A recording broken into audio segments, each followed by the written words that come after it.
പിറവം പെരിങ്ങാമല ബാലശ്രീകൃഷ്ണസ്വാമി ക്ഷേത്രത്തിലെ പ്രതിഷ്ഠാ ദിനോത്സവത്തിന് മുന്നോടിയായി ഭാഗവത സപ്താഹയജ്ഞവും ദശാവതാരം ചന്ദനം ചാർത്തലും ആരംഭിച്ചു.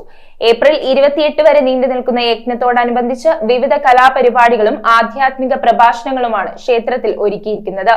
ഏപ്രിൽ 30-നാണ് ആഘോഷമായ പ്രതിഷ്ഠാദിന മഹോത്സവം. കേരള വിഷൻ എന്നും ജനങ്ങളോടൊപ്പം. പാലച്ചുവട് തേക്കുംമൂട്ടിപ്പടി പെരിങ്ങാമല ബാലശ്രീകൃഷ്ണസ്വാമി ക്ഷേത്രത്തിൽ പ്രതിഷ്ഠാദിനോത്സവത്തിന് മുന്നോടിയായുള്ള ഭാഗവത സപ്താഹയജ്ഞവും ദശാവതാരം ചന്ദനം ചാർത്തലും ആരംഭിച്ചു. ഏപ്രിൽ 30-നാണ് പ്രതിഷ്ഠാദിനോത്സവം. ചൊവ്വാഴ്ച രാവിലെ പെരിങ്ങാമല നാരായണീയ സമിതിയുടെ നാരായണീയ പാരായണത്തോടെ ചടങ്ങുകൾ തുടങ്ങി. ഡോക്ടർ VK രാമചന്ദ്രൻ നായരാണ് യജ്ഞാചാര്യൻ. ചാലക്കുടി പറത്താനത്ത് പാർവതി അന്തർജനമാണ് സഹാചാര്യ.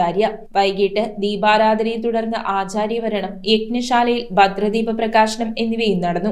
യജ്ഞാചാര്യൻ ഭാഗവത മാഹാത്മ്യ പാരായണവും പ്രഭാഷണവും നടത്തി. 22-ന് വൈകിട്ട് കൈകൊട്ടിക്കളിയുണ്ടായിരുന്നു. 23-ന് ഭരതനാട്യം, 24-ന് കൈകൊട്ടിക്കളി, 25-ന് തിരുവാതിര, 26-ന് നൃത്തസന്ധ്യ, 27-ന് കളരിപ്പയറ്റ് തുടങ്ങിയവയുമുണ്ട്. യജ്ഞം ഏപ്രിൽ 28-ന് രാവിലെ 11-ന് അവഭൃത സ്നാനം, എതിരേൽപ്പ്, യജ്ഞസമർപ്പണം, യജ്ഞപ്രസാദ വിതരണം, പ്രസാദ ഊട്ട് എന്നിവയോടെ സമാപിക്കും. തുടർന്ന് 29, 30 തീയതികളിൽ ഉത്സവാഘോഷങ്ങൾ നടക്കും. മേടത്തിലെ ചിത്തിരയാണ് ക്ഷേത്രത്തിൽ പ്രധാന ആണ്ടുവിശേഷമായ പ്രതിഷ്ഠാ ദിനം. ഉത്സവ ചടങ്ങുകൾക്ക് ക്ഷേത്രം തന്ത്രി മനേത്താറ്റ് അനിൽ ദിവാകരൻ നമ്പൂതിരി കാർമ്മികത്വം നൽകും. പ്രതിഷ്ഠാ ദിനമായ 30-ന് രാവിലെ ശീവേലി, ദർശന പ്രധാനമായ ഉച്ചപൂജ, തുടർന്ന് പെരിങ്ങാമലയിലെ പ്രത്യേക വഴിപാടായ മഹാബാലയൂട്ട്, മഹാപ്രസാദ ഊട്ട്, വൈകിട്ട് പിറവം ടൗണിനോട് ചേർന്നുള്ള കരക്കോട് ശ്രീമൂലസ്ഥാനത്ത് പ്രത്യേക തന്ത്രിപൂജ, തുടർന്ന് ടൗൺ ചുറ്റി ക്ഷേത്രത്തിലേക്ക് താലപ്പൊലി ഘോഷയാത്ര എന്നിവയുമുണ്ടാകും. News bureau I vision Piravom.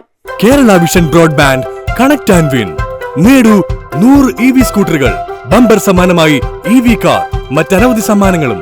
Kerala vision broadband subscribe ചെയ്യൂ, അല്ലെങ്കിൽ റിന്യൂ ചെയ്യൂ.